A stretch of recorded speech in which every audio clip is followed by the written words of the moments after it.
This hour of the Costa Report is brought to you by Dole Food Company, the world's leading producer and distributor of fresh fruits and vegetables. Welcome to the Costa Report. I'm Rebecca Costa, and thank you for joining me for another 2 hours of straight talk radio. I want to take a moment to welcome our country's veterans and members of our military who are listening from remote outposts around the world today. Thank you for your service, and please, from all of us to all of you, stay safe out there. My guest today is acclaimed sociologist and author, Dr. Clem Brooks. He's here to talk about how post-9/11 counterterrorism measures have dramatically affected our individual liberties, as well as how Americans really feel about warrantless surveillance, extralegal assassinations, and holding terrorism suspects at Guantanamo for over a decade without trial. Before Brooks joins us, let me mention that he completed his undergraduate work at Oberlin College and received his master's and PhD from the University of California at Berkeley. Upon receiving his doctorate, Brooks joined the faculty at Stony Brook University.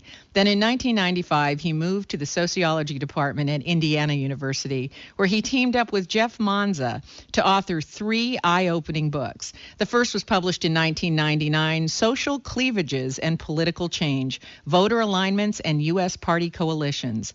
The second was titled Why Welfare States Persist, The Importance of Public Opinion in Democracies. Their latest collaborative effort, which was released this year, Whose Rights, Counterterrorism, and the Dark Side of American Public Opinion, is a riveting look at how fear-mongering causes the public to tolerate and even cooperate with surrendering civil liberties protected by law. If you haven't picked up a copy of this book yet, I want to urge you to do so, because this puts issues such as the revelation that the government ordered Verizon and other telcos to turn over phone records without warrants or any suspicion of wrongdoing into a broader context. Let me add that Dr. Brooks has been the recipient of numerous National Science Foundation awards and is also an in-demand speaker on the subject of how mass opinion affects politics, elections, and public policy. It's my great pleasure to welcome to our program today a social scientist who knows more about our attitudes on the war on terror than many elected leaders do, Dr. Clem Brooks. Thank you for joining us today, Dr. Brooks. Thank you, Rebecca, and for all the kind words. I want to open today's program by going straight to this Verizon scandal, which is unfolding as we speak, because I think this goes right to the heart of the point you make in your latest book. So let me ask you this. Whatever happened to needing a warrant to access phone records? Well, what Jeff Manza and I are interested in Whose Rights, and what we've been puzzled by, is how oftentimes there is such a close coupling between what Americans want and what the government delivers or signals it's delivering. Now, when it comes to wiretapping and domestic surveillance, what we and a lot of other scholars have been puzzled by is, well, there's some real complexities. Americans don't want to be surveilled. And generally, when we ask questions in a way that highlights some of these difficult and really complicated trade-offs of civil liberties and national security, well, Americans want to feel safe. They also very much want to safeguard their civil liberties and to be free of unnecessary and unprovoked and warrantless snooping. And so I think you've hit on one of the issues that it's yet again coming around today. And I think this is really one of the big paradoxes we're trying to unpack in this study. Absolutely. I mean, as I understand it, the reason warrants exist is so that law enforcement has to show some probable cause before they're permitted to have access to records or premises. And warrants are also very specific. For example, a warrant to search your house doesn't necessarily include searching your car. But in the case of Verizon, we have no probability of cause and no limitations. So what do you make of this? Well, one of the, I think, really powerful metaphors that's been used to characterize American government response to 9/11 has been, setting aside all the proportional response, critics have used the metaphor of a perpetual motion machine. And where I think this critical tradition, it's work that we haven't done, but we discuss it in the book, where it really gains traction is the idea that when there's a horrendous attack and 3,000 dead, what can be done? The public is clamoring. There's such a there's such a incredible sense of outrage and injustice.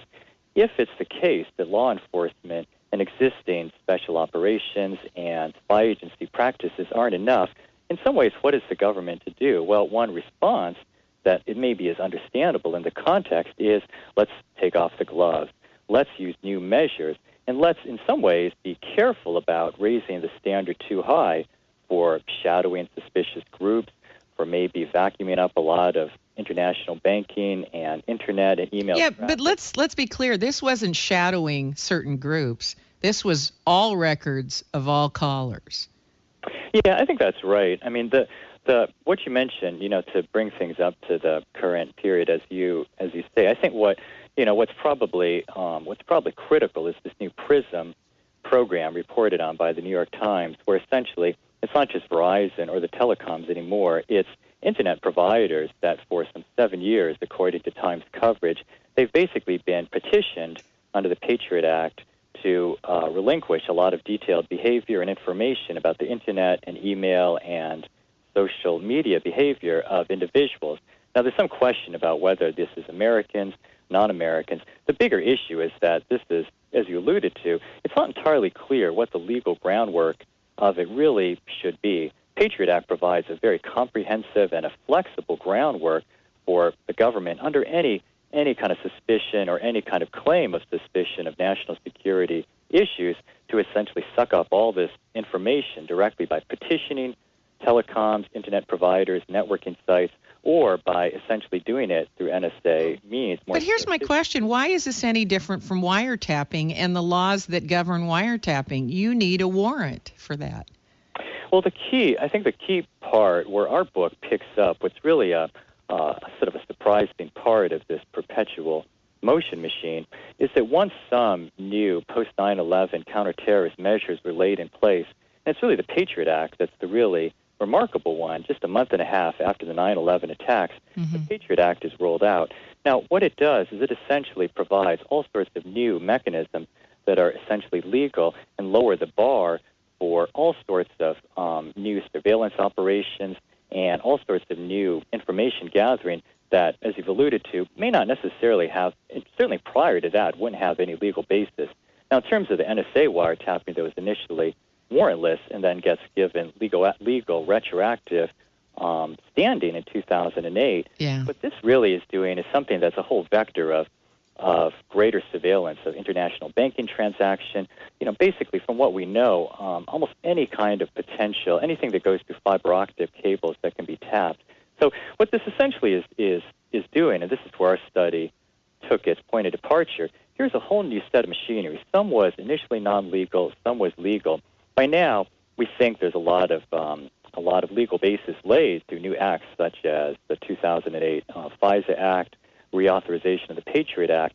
These are things that on paper are legal, but what civil libertarian critics have charged as well, regardless of the justification, this is a whole new shift in the balance of liberty and security, and it's really one that really shifts things very much towards a more dramatic limitation and conditionality of liberties and a much more greater power of government to really vacuum up all sorts of information. Well, you and Manza must be feeling very prescient these days because we've got this convergence of the very kinds of civil liberties that you discuss in your book. We've got the IRS persecuting Republican supporters, and now we've got these recent challenges to the Second Amendment by limiting the types of weapons which can be owned. And now we've got this surveillance issue popping up. So you must be sitting back and saying, boy, did we call it, or what? Well, I think we're definitely struck by, and maybe not that surprised, that this is a conflict that hasn't gone away. It didn't go away certainly when Barack Obama was reelected, when he was initially elected, and this is something that there's a lot for scholars to study and for constitutional specialists. Absolutely. I'm sorry to interrupt you, but on that note, we have to take a short break. When we come back, we're going to talk about the dark side of American public opinion. You're listening to the Costa Report.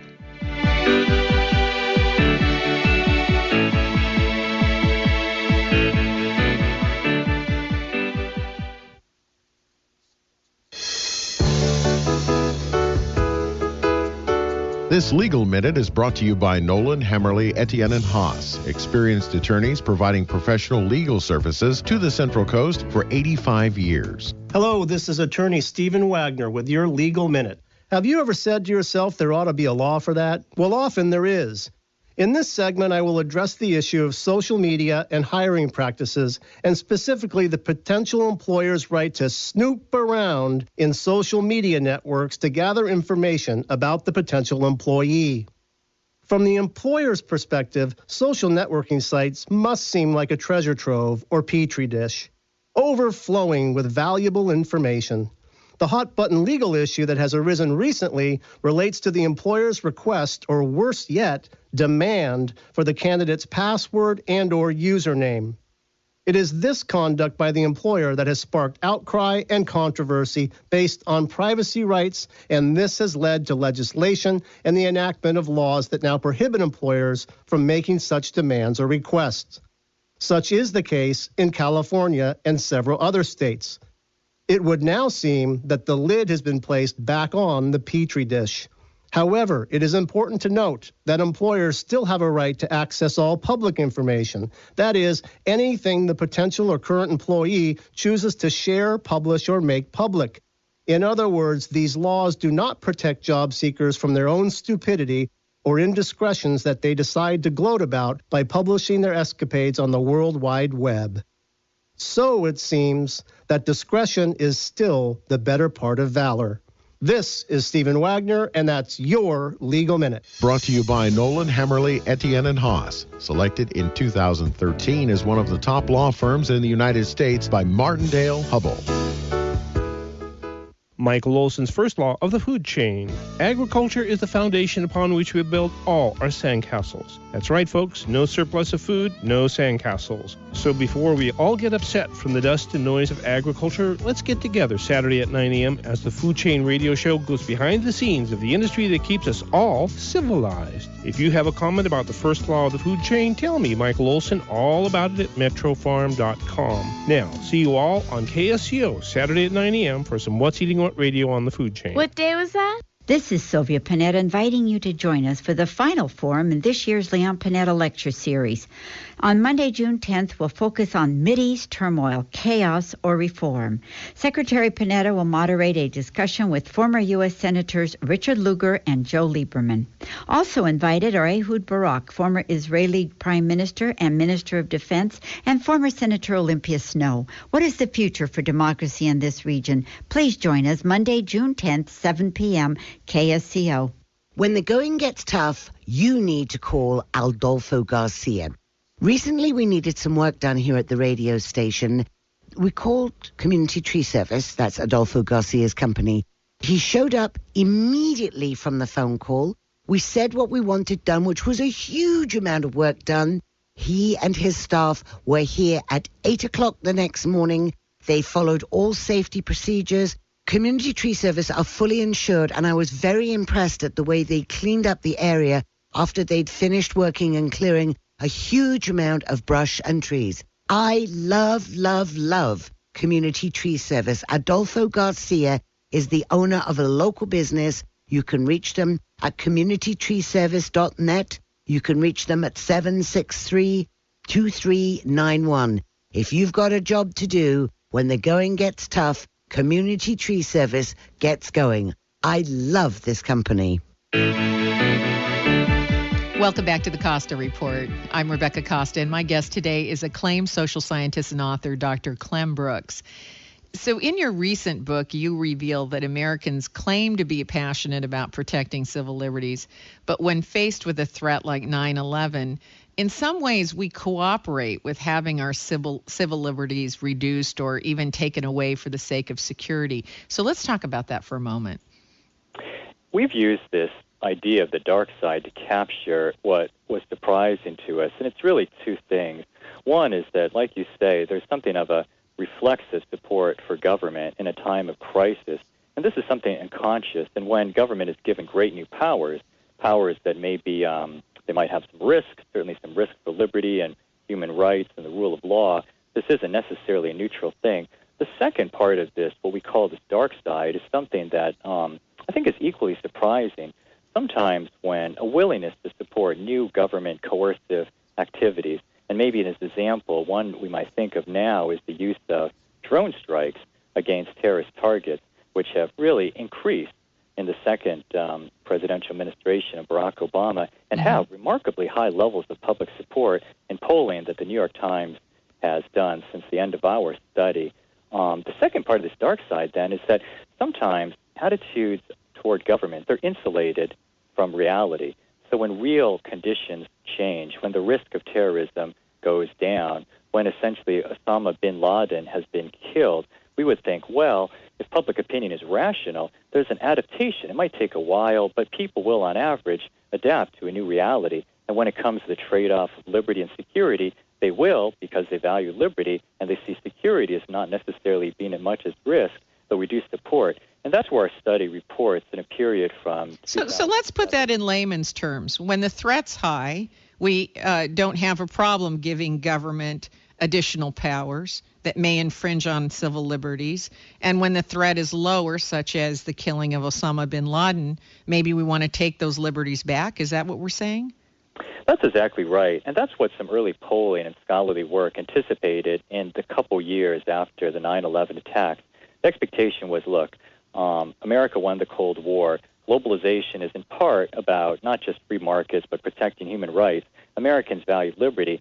So sure, a crisis, there'll be a willingness to put limits on liberties, but things will return to a reasonable status quo ante. And since it looks like in some instances that hasn't happened, that's where scholars like ourselves and other work we're building from have tried to figure out, what is going on? Why is it that there's not a sort of a rational ratcheting back, a willingness to support all sorts of new and intrusive government spying, controversial presidential authorization of assassination, and a whole new kind of set of coercive and surveillance activities that, are they in proportion to what is needed? And that's where we use this idea of the dark side to refer to this phenomenon. I understand. I guess what you're saying is that our tolerance for the amount of civil liberties that we're willing to give is rather elastic. But sometimes we don't go back and reclaim those civil liberties, and then that becomes a bit of a curiosity for a social scientist.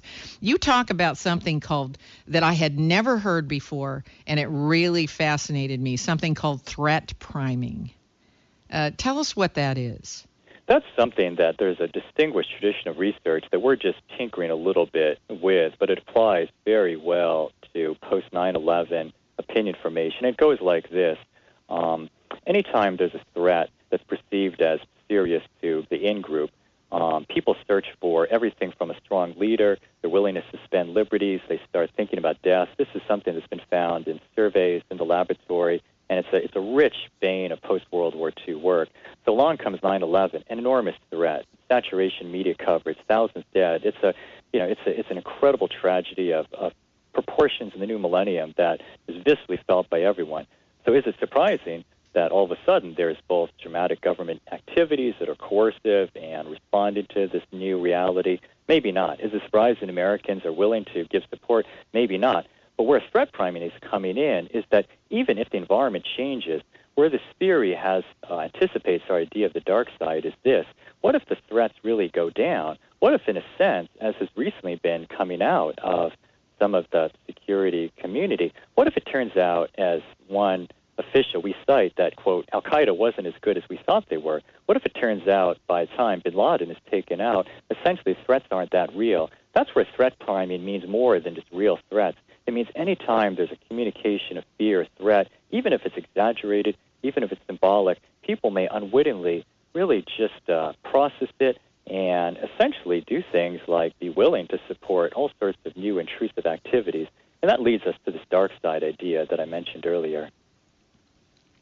I have to ask you this.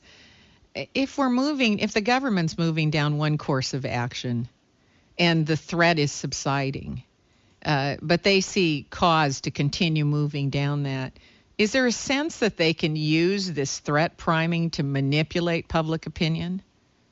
Well, that's something that we discuss a little bit, and a lot of other scholarship has taken up. This idea that, maybe essentially you can create a perpetual motion machine if you're a policy official with great power and access to the media, And I think there's a story there that we're telling a little bit of it, but I think there's a more powerful idea that should be set out here, which is this. Sometimes with Americans' willingness to support intrusive government activity, even when policy officials aren't preaching threat or fear or necessarily communicating as strongly that Americans' fundamental existence is at risk, sometimes there can be a self-perpetuating quality to mass opinion. And that's why this dark side is this metaphor we're fond of, this idea that it's not so much that Americans have thought out the line between security and liberty. It's just once unleashed, this willingness to give government a blank new check is hard to pull back. I think where political leadership comes in is it's possible, and this is something that we and other scholars suspect, especially if both political parties agree, and they essentially say, look, war and terror is over. We are going to rethink. We're going to try to close down Guantanamo Bay. We are going to rein in NSA wiretapping, whether now there's retroactive legal authorization or not. Then the public really has no place to go. The threats have been muscled aside. So while that hasn't happened yet, that's one key condition under which political leadership might matter. And in some ways, public opinion gets put right back in the initial box it was in. Well, let's talk about some specifics. We talked about surveillance without warrants. What other kind of civil liberties have we allowed to be intruded on and have maybe, because the threat is lesser, have not gone back and recovered? I think a good example was from what we call the rights violation experiment. And what we were interested in, and this is where we got the title of the study, is kind of a new paradox posed by globalization. Maybe when any of us think about rights, we're thinking about our rights versus the other guy's rights. And one of the kind of senses we had, living as we were in a new environment where there was a new sense of existential threat, is maybe Americans are carving a distinction between, is it Americans' rights to privacy, innocent until proven guilty? Is it Americans' rights or foreign nationals' rights that matter? So what we did in the rights violation experiment, we took a survey item that was just bald-faced asking individuals about whether rights and liberties should be suspended, but we altered experimentally whether we were priming individuals who were responding to our survey to think about Americans' rights or foreign nationals' rights. What we found is there was an interesting experimental effect. There's a lot more support for maintaining Americans' rights than foreign nationals' rights. That's right. Well, we're going to talk about that in just a moment, some of these experimental surveys that you conducted, because I found them absolutely fascinating. We have to take another break. When we come back, we're going to find out exactly where the American public draws the line. You're listening to the Costa Report.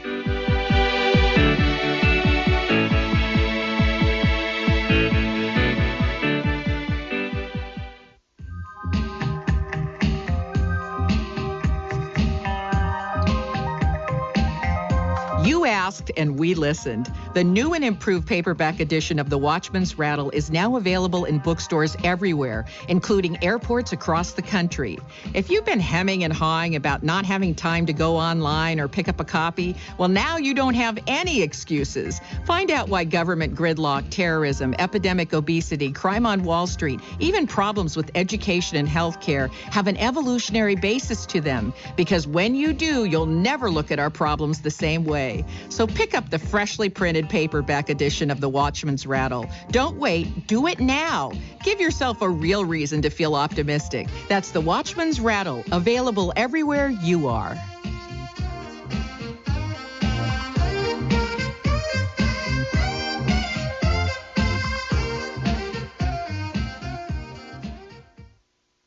In celebration of World Oceans Day on Saturday, June 8th, the Monterey Bay National Marine Sanctuary invites you to a one-day showing of the Beneath the Waves Film Festival at the Sanctuary Exploration Center. The festival includes talks by marine scientists, live music, hands-on activities, plus ocean and coastal exhibits. Admission is free. That's Saturday, June 8th from 11 a.m. to 5 p.m. at the Sanctuary Exploration Center, across from the Santa Cruz Wharf. Come have fun and explore beneath the waves. Coast Paper and Supply has been family-owned and operated since 1948. They have a wide array of products available, including brand name and eco-friendly cleaning supplies, paper goods, and compostable plates, cups, and cutlery.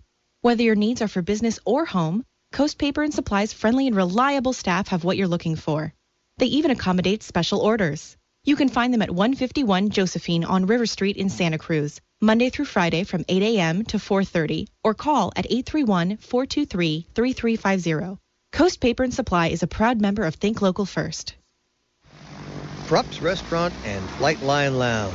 They were new a year ago. They're still new, but they're better than ever. The menu's been expanded. They still have a great full bar. They're offering specials now 5 nights a week instead of just 1. And also, watch the planes come in for landings and takeoffs and enjoy a great salad, appetizer, drink, and a full menu of 10 specialty sandwiches, about a dozen specialty burgers, wonderful specials. Let me give you an example. Their Wednesday night prime rib special, a great 14-ounce cut of prime rib with a baked potato and green beans is only $16. Try beating that. Monday night specials, barbecue ribs. Thursday is surf and turf, prawns, and steak, only $16. Props Restaurant and Flight Line Lounge. Open every single day for lunch and dinner. Take the Airport Boulevard exit off of Highway 1, half a mile down the road to Aviation Way, to your left, and there you are at Props Restaurant and Flight Line Lounge. Go, eat, drink, and enjoy. Go on Facebook, look at Props, and make your entry for their new slogan. You might win the first sweatshirt that comes off the line with your slogan on it. Hey, it's MZ with 90 for Life update number 1. So what am I talking about? What's 90 for Life? Simple. It's the underlying foundation of the Longevity Company and its product users. The belief that if you give your body all 90 essential nutrients, you will live a longer, healthier life, free of disease and complications from toxic prescription drugs. 90 for Life is a lifestyle marked by taking the Longevity Healthy Start Pack faithfully twice a day, 7 days a week. One Healthy Start Pack is a month's supply for the average person, and the cost of this pack is $125. Including tax. That works out to about $4.17 per day. Pick up your Healthy Start Pack from Dave Michaels here at KSCO Studios weekday afternoons after 1 p.m. or order it online at kscoteam.com or stop by Knox Roofing on El Pueblo in Scotts Valley, the first of several convenient pickup locations for the 90 for Life Healthy Start Pack. We want our KSCO KOMY listeners to be healthy as well as intelligent. Go to kscoteam.com, KSCO Studios after 1 p.m. or Knox Roofing. Welcome back to the Costa Report. I'm Rebecca Costa, and my guest today is American sociologist and author of Whose Rights? Counterterrorism and the Dark Side of American Public Opinion. As you were beginning to talk about in the last segment, you conducted some experimental surveys that you sent out where you increased the threat level from certain groups to see if that would have some effect on our willingness to accept things like waterboarding, for example. That's right. What we're trying to do is reasoning is complicated. How people figure out whether they support or oppose a policy that is complicated. It's almost deliberately crafted to make it hard to unpack. If we think Patriot Act, well, it's telling us it's got a kind of a nice adjective in there, but how should we figure out where we stand on it? What experiments are doing is trying to hold everything constant. They're varying one thing that the scholar has a hunch matters, and then trying to see, well, is this the lever that when we push it, support goes up or down? Let me mention one thing that surprised us that I think is a lever that we're really struck by and we think is something important that scholars should really take up. And it has to do with who a policy is seen as targeting.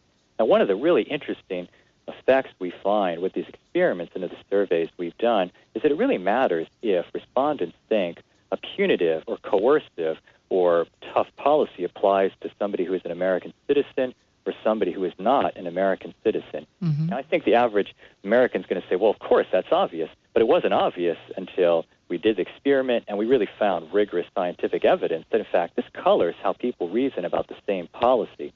So what the experiments give us leverage on, same survey question, same question about policy, we just vary who is perceived as being the recipient, the target of the policy, and then support for coercive policy tends to go down if it's now Americans whose rights are at risk versus support goes up if it's foreign nationals whose rights are seen as part of the trade-off with the policy. Isn't that part of our problem with our foreign policy? Aren't we perceived as having a bit of a double standard?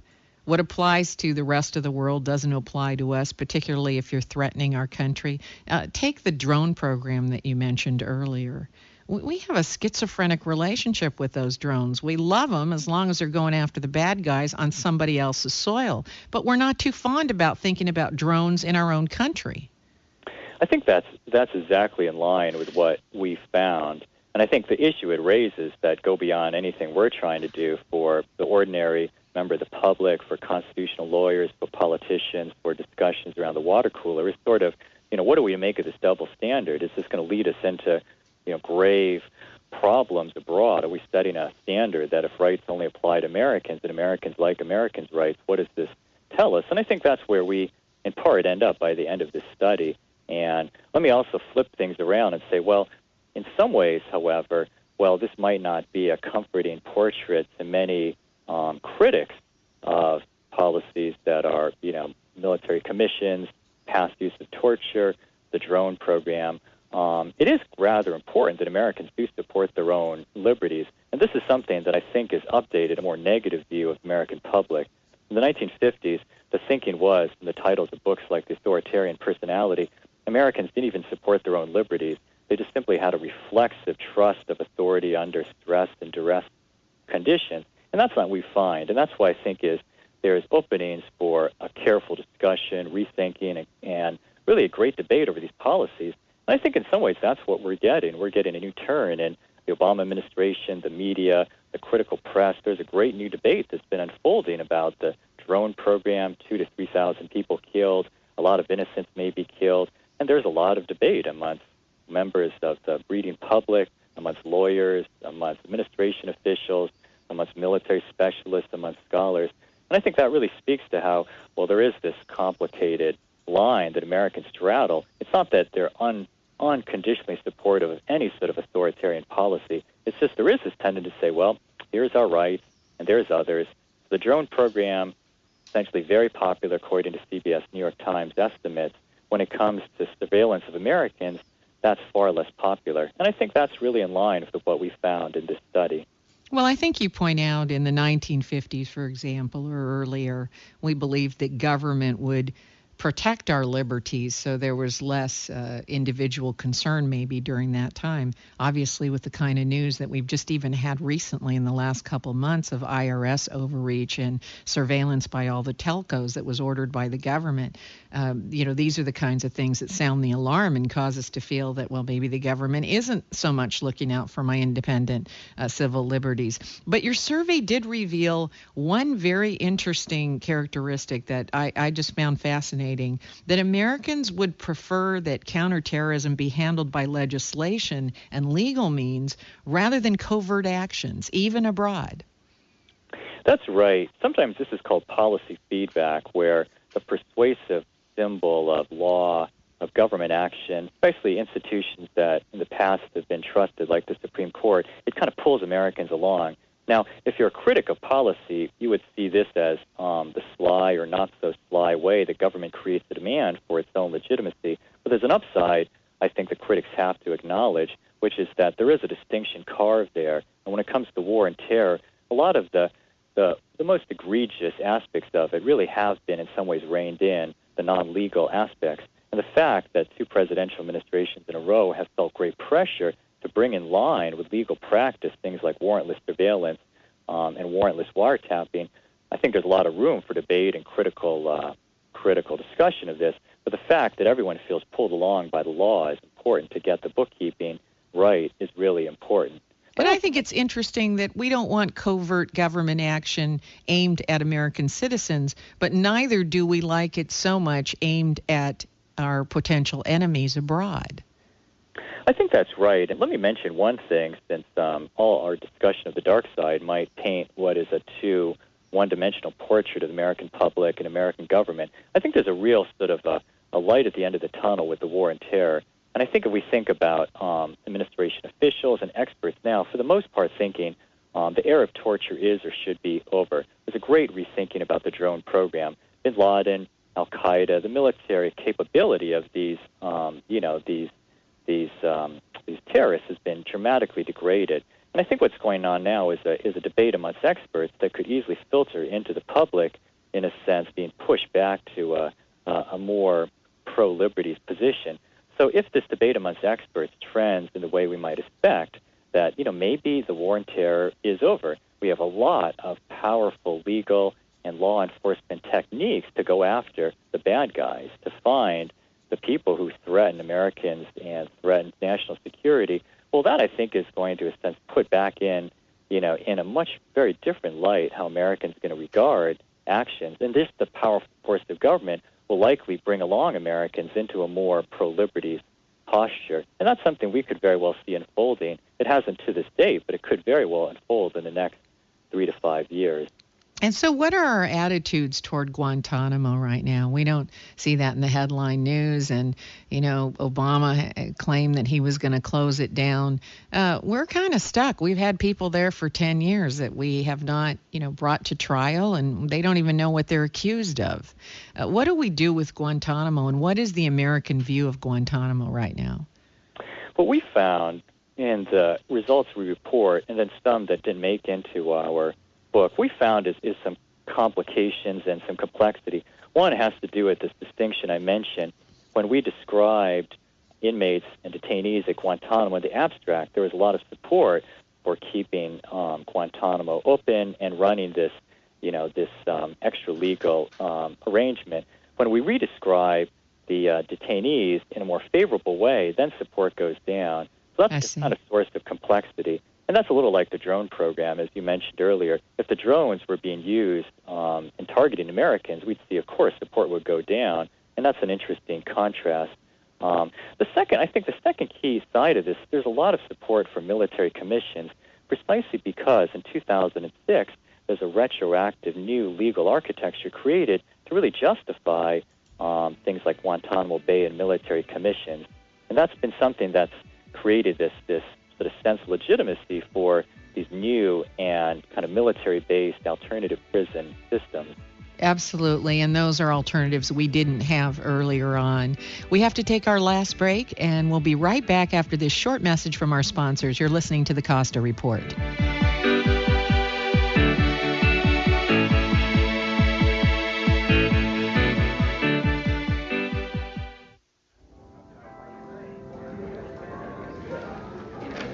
I'm here today with Scott Caraccioli of Caraccioli Cellars. Now, there's a number of ways you can taste wines at the tasting room. Talk to us a little bit about that. Yeah, we currently have 9 different wines on our tasting menu, and we really want it to be an experience where you get to taste the wine that you want to taste. So if you want to taste Pinot, you can really focus your flight around that. If you wanted to focus on the bubbles, we have 3 different sparklings that will allow you to build your flight that way. Or if you came in and you just wanted to taste one wine, we would have it set up for you to be able to do that as well. Now, what's a flight? A flight is basically a combination of small tastes of different wines. If you wanted to taste all of our different Chardonnays, you could taste the 2007 Chardonnay, the 2008, and the 2009, and we would line you up with an individual taste of each of them. Thank you for being with us again, Scott. Thank you, Rebecca.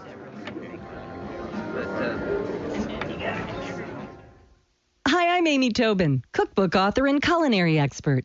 Strawberries, blueberries, blackberries, and raspberries. Dole has a bounty of berries ripe for the picking. Fresh berries are not only delicious, but some of the most powerful disease-fighting foods available. Researchers have found that berries have some of the highest antioxidant levels of any fresh fruits. So add a handful or 2 of your favorite berries to your next meal and enjoy their nutritional benefits and natural sweetness in all of your dishes, from salads to desserts and everything in between. For fresh tips and ideas from Dole's berry experts, visit berries.dole.com. And be sure to check out the pages of mouth-watering recipes. Whether it's a sweet and savory blueberry cranberry chicken salad or a simple strawberry sorbet, Dole has the perfect berry to inspire your next berrylicious dish. The Santa Cruz Public Libraries connects people with books. We inspire with poetry writing sessions, small business seminars, and book discussion groups. We teach early literacy and ebooks classes. We answer questions. Ask us about the summer reading program that begins on June 10th and ends on July 28th. Browse our website, santacruzpl.org. Use our free app, SCPL to go. Visit a branch or text us. Connect, inspire, inform. The Santa Cruz Public Libraries. All right, everybody, listen up.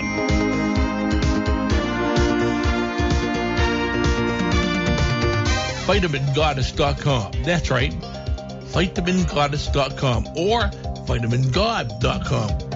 What are you laughing at? Come on. you've heard me for years proclaim the advantages of getting all your essential supplements, vitamins, and minerals. But of course, where else? VitaminGoddess.com. You can remember that. VitaminGoddess.com. VitaminGoddess.com. Come on. Or VitaminGod.com. Why? Because it seems like everybody and their monkey's uncle is on the internet. So why not you? And if you are, check it out. Go see a beautiful website and a beautiful way to get all your supplements. VitaminGoddess.com or VitaminGod.com. And remember, may you live long and prosper.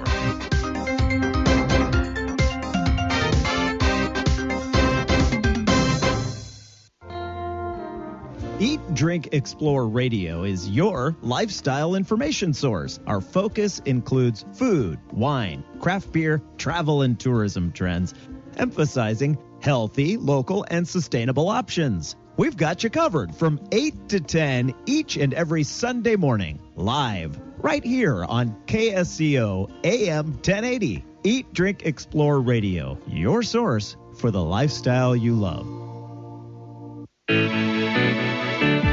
Welcome back to the Costa Report. I'm Rebecca Costa, and my guest today is Dr. Clem Brooks. And before we went to the break, we were talking about American attitudes toward our civil liberties, which is not only shaped by the degree of fear that we perceive, but also by whether the government powers are directed to non-American citizens or to American citizens. And so the example that we were using was drones. You know, we like drones fine as long as they're on foreign soil and going after the bad guys. Now, you conclude in your book with a very sobering statement. I want to just, I never do this on the program, but this really struck me. And so I just want to take a moment to let the listeners hear what that statement is. I don't think I'm giving the whole book away, but here we go. Understanding the politics of the war on terror without mass opinion may be akin to envisioning a contemporary production of Shakespeare without the possibility of an audience to which theatrical performers play and with respect to which the tickets are purchased and the bills ultimately paid. So let me ask you, if the relationship elected officials have to the general public is the same as actors on the stage have with their audience, then that would mean that they have an actual script, wouldn't it? Well, it's interesting you chose that passage, because I think what our book is trying to do, and what a lot of work on other topics is trying to do, is say, look, you know, we hear a lot of talk about the media, or a lot of talk about the market, or a lot of talk about experts, or a lot of talk about interest groups, but what about the public? When it comes to policy, you know, the public is bound to play a critical role. Now, there might be instances in which we generally approve of that, or there might be alternatives where we don't. But in some sense, you know, with this work that Manza and I are doing in this book and elsewhere, and what a lot of other scholars, I think, are increasingly doing, is saying, look, it matters what Americans want.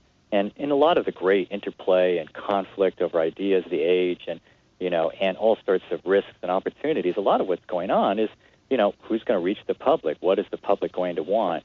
And this seems like a pretty obvious question if you have a view of people as vacuuming up all the information out there, figuring out their self-interest. And if everyone's doing it, there should never be a stock market bubble. There should never be a failed war. Everything should go well. Well, I think, you know, a lot of what social science, you know, this sort is saying is no, it's more complicated. If the public vacuums up information according to what biases they already have, if Americans tend to view things through the lens of let's put America first, let's preserve our liberties in a more restrictive way, then things get interesting for social science, because it looks like things are not operating as democratically or rationally or in as much an egalitarian fashion as we'd like. That's right, and that is that's the hunting ground for the social scientists, that's for sure. Let me ask you this: where do we go from here? I mean, what do you see happening to civil liberties in the United States? Because we know that North Korea is going to continue to escalate their saber rattling, and Iran's going to continue with their nuclear program, and we face even greater instability in the Middle East than we did just a year ago. Where does this all wind up? Because the threats keep on coming. Well, maybe in part because it's summer, and looking back on the predictions that Manza and I made in this book, I think one thing I would say now is I think there's a lot of grounds for a kind of optimism. Now, scholars always like to say, now I could be wrong, and I'm pretty sure I'm going to be wrong here, but let me make an optimistic forecast. I think what we're now seeing in 2013 is a lot of expert debate coming to the fore. There's a sense that this drone program needs to be brought more directly under military control. Hence, in his May speech, President Obama is essentially laying out this process by which this would go from a covert CIA program into one that the Department of Defense will own. And by doing that, that means if the program doesn't work, it's going to be the Pentagon that is more likely to be accountable rather than a spy agency. Now, for the average American, this might not seem like a big deal, but this is a pretty strong move. It's especially a strong move when this program is so popular. And I think the way to understand it is that, well, oftentimes it takes a long time before experts may start agreeing, questioning whether some policy is a good one or not. And I think that's important. I think where it's harder to be optimistic if you're a civil libertarian is what you mentioned at the outset to your show, that it's remarkable just how much information, not just now from international banking, not just now from email, but from social media sites, from internet usage, terabytes and terabytes of information being collected on just who calls whom. And this is, I think, someplace where the experts need to step in and say, look, how much is this going to fine Ayman al-Zawahiri? How much is this going to keep Americans safe? It's not clear why we're doing it. It's not really clear if there's any kind of basis for it. It certainly goes way beyond any pre-9/11 idea we have about, let's only go after the bad guys, let's have a warrant, let's not have all the snooping. And this is where I think you'd have to be a little more optimistic than I am now to think this can be so easily reined in. What our book is saying is these things aren't that popular once Americans feel it's their email, their Facebook account that's really being snooped on and hacked and maybe used in all sorts of purposes. And this is where I think we're going to eventually see a debate coming to a fore around. Well, what I find so surprising is that, we have situations like the Verizon scandal that's emerging right now. And then the government doesn't understand why everybody doesn't want to go to electronic medical records. Well, I think people are worried. They're worried. I mean, this kind of thing comes out and it makes everybody worried. It makes people feel that people are spying on their banking, that they're listening in on their phone calls. It's exactly the kind of thing. In fact, an earlier talk show host mentioned this. He said, I thought we fought the Cold War because we were against this stuff. Well, I think that's right. And I think that's where it's hard. And by the way, we won the Cold War, but I'm not so sure we did. Yeah, I think that's exactly right. And that's where it's hard not to see the perpetual motion idea coming to a fore where, well, however justified it was, once you do all these things that might infringe liberties of individuals without any real kind of evidentiary basis, once people start sensing this, once these programs get set in place, why wouldn't it be that Americans start being worried about the Supreme Court or about the IRS or about even registering their automobile every year? And we know this is counterproductive. We want people to pay taxes and follow just laws. But it's one thing for this to be a fantasy, right? It's one thing to hear stories and gossip that the IRS cherry picks who they want to go after. It's another thing to have the President of the United States come and apologize. Then it's not fantasy anymore. Well, the thing I'd say there, in some ways, living in democracy means there's a lot of room for errors. The fact that elected officials feel they have to restore a sense of trust, even if it's late in the game, even if it's under pressure, I think we should regard that as a good sign for the health of American democracy. The second thing I'd say is I think if Manza and I were to return to this topic in 5 or 10 years' time, I think the part of it, I'm pretty sure Gitmo will eventually be closed down. This is 150-plus detainees there. 50 have already been okayed for transfer, as I understand it, back to Yemen primarily, if that could be worked out. I think a lot of these really high-priority, high-visibility parts of the war on terror are going to possibly fade. I think the part that might be here to stay that is going to be widely debated is surveillance of all electronic sorts, that it just runs through every dimension of our life, from social media through electronic banking, through electronic communication. And this might be really where where there's a legacy there, that there's going to be a lot to study and a lot for people to, really kind of keep an eye on if they worry about this balance of security and liberty. Well, on that note, we would love to have you back again to continue this conversation, because I think it is an important one and it needs to be had. And there are very few mediums anymore left on the radio and television where we can have this kind of discussion. So I'm very grateful for you to take the time to be with us today. Before we let you go, can you tell listeners where they can go to get your book and how they can stay in touch with your work? Well, they can go to Barnes & Noble or Amazon.com and purchase it there. It's put out by the Russell Sage Foundation, and it's available in those two outlets. Okay, well, that's all the time we have today. Before I say goodbye, I would like to thank you very much for your important, eye-opening research. It is important work, and I hope people will go out and get this book. It's called Whose Rights? Thank you, Dr. Brooks. Thank you, Rebecca. If your station is leaving us after the first hour and you'd like to comment on today's program, you can email me at RebeccaCosta.com or contact me on Facebook and Twitter. And if you haven't done so yet, take a moment to subscribe to our YouTube channel, where you can find all of our recent videos and interviews. And you can also catch the full interview with Dr. Brooks on our website if you missed part of that at the beginning. That's RebeccaCosta.com, just my name.com. Next week, we have a special treat in store. One of our country's most revered experts on the First Amendment, the legendary Floyd Abrams, will be joining me here in the studio. In fact, he is such an expert that many briefs and arguments Abrams has presented before the Supreme Court have been adopted as constitutional interpretive law. He'll be with us to talk about how the internet, national security, and the Citizens United ruling may forever change our once sacred right to speech. Don't miss Floyd Abrams next week, right here on your favorite weekly news magazine, the only talk show host you can trust to put principles ahead of politics. Now stay tuned for the second hour of the Costa Report.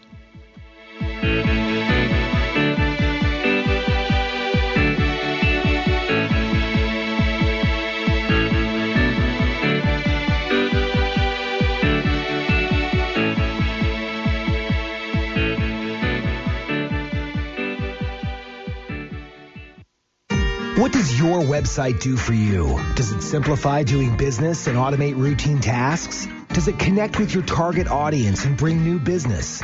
If you can't answer yes, then you need to contact Sunstar Media. Located on the Monterey Peninsula for over 17 years, Sunstar Media has developed websites for startups, brick-and-mortar stores, to corporations on the stock market. What makes Sunstar different is the customization that goes into every site, tailored to each client's unique needs and vision. Sunstar's experienced pros keep you ahead of the game with their custom-fit development process for website applications that cater to your company's specific needs. Learn more at sunstarmedia.com. Mention you heard this ad on the Rebecca Costa Show and get a free web analysis report on your current site or a free web consultation for your next project. Let's discuss how Sunstar can help you. Reach out to us at sunstarmedia.com. If you want to work until you drop, reduce your standard of living in retirement, or lose more of your hard-earned money in the stock market, then just ignore me. But if you'd like to generate a steady, predictable income, I'm talking real wealth and financial security for as long as you live, then listen to this.